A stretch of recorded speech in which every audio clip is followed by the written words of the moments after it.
Hi, I'm Isa and welcome to my channel. Today I want to talk about 3 things that have made me more productive than I have ever been in my entire life.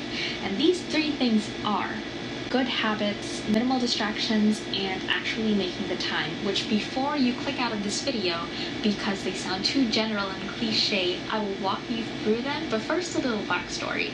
So I used to be comfortable thinking that I didn't have time. I didn't have time to exercise. I didn't have time to meditate. I didn't have time to clean my room or wash the dishes or clean the litter box. And I never bothered to work around that problem because I thought, why bother? I need all of the hours in the day to study or else I'll fail my exams or miss my deadlines. And because of this kind of thinking, I felt anxious when I wasn't reading my books or taking things off my planner because I thought that this was how a productive and disciplined student was supposed to look like. And you will never guess what made me change my mind.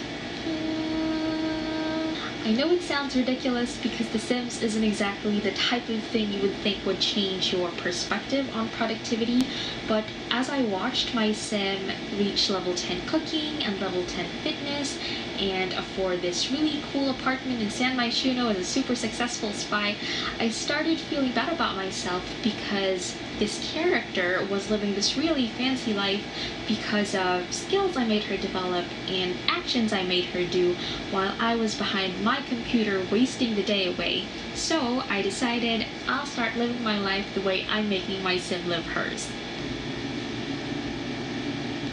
Yes, sir. So one of the first things I worked on was exercise, because for most of my life I kind of knew that exercise was important, but I never bothered to start because I didn't have time. And there was always the summer, but then several summer breaks have passed and I still haven't made the time for myself to exercise regularly. So I started browsing the webs to look for help on how to develop this habit of exercising, and most of the videos I watched talked about this book called Atomic Habits by James Clear. And in that book, James Clear lays out 4 laws of behavior change. Make it obvious, make it attractive, make it easy, and make it satisfying. So to put it in the context of exercise, I made it obvious by first writing down my intention and making it as smart as possible. Okay, so I wrote that I will do a 30-minute Pop Sugar Fitness workout at 9:30 p.m. every day for at least 5 days a week. And I also made it obvious by leaving my shoes out in the living room where I can always see them. Next, I made it attractive by reframing my mindset. So instead of thinking of exercise as a difficult activity, I started convincing myself that this was the time for me to get stronger. And that was not easy. I had to keep telling myself that several times until I convinced myself and believed it to be actually true. Next, I made it easy by setting a workout area for myself after dinner. I exercise in the evening because I have yet to figure out a way to make my mornings more bearable. So after putting the dishes away, I would lay down my mat and put on my shoes, removing all the friction that would otherwise make it hard for me to start exercising. And then I made it satisfying initially by using a habit tracker because it sort of gives me a sense of accomplishment to tick that one to do off my list. But eventually, the satisfaction actually extended to, for example, seeing how my skin looked better and just generally feeling good about myself.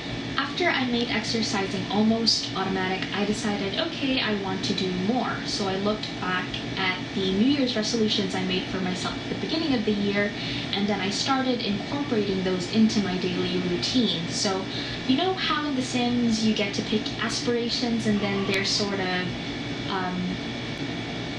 of broken down into these smaller tasks, and then as you accomplish these tasks you get experience points, and then you eventually afford to get yourself a potion so that you don't have to sleep. Well, this is sort of what I did for myself. So for example, if my New Year's resolution was to be more creative, I said, okay, every day I will draw something like that. And now, apart from exercising almost every day, I'm taking extra self-development courses online.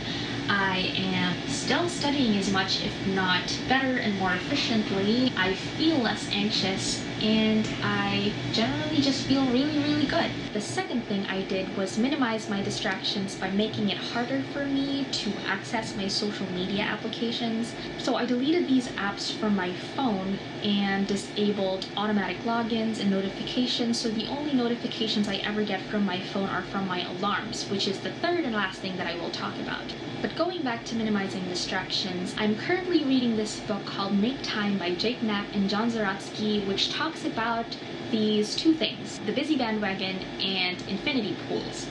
And I'll focus more on infinity pools in this video. Those include Facebook, Twitter, Instagram, and essentially anything that you can refresh that brings you new content. And when you dive into that pool, it becomes really hard to get out because they have been designed to be addictive and hard to resist. And willpower isn't always enough to get you out of these infinity pools, so I had to design my environment and my technology to not get sucked into these infinity pools. And how I did that was I created this sort of home display for my phone that only shows my Messages app and my Calls app.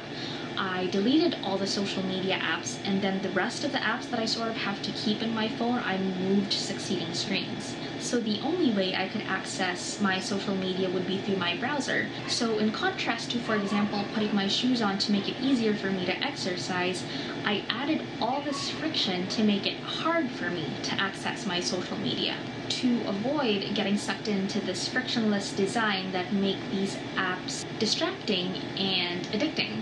Lastly, I made time by scheduling everything for myself. So in the evening, I would decide how I want the next day to look like, and then I would set alarms for everything. I would set an alarm for waking up, for having lunch, for taking coffee, for cleaning the litter box, for exercising. And obviously, I can't exactly switch from one task to another almost immediately and automatically, but this way, it is easier for me to keep track of the things that I plan for myself to do. I essentially became my own personal assistant, and frankly, it's made life so much easier for me. So to recap, build good habits, minimize your distractions, and actually make the time. So far, this has really worked well for me, and I hope that you enjoyed this video and you were able to pick some things up for you to build good habits and become more productive in your lives as well. See you later!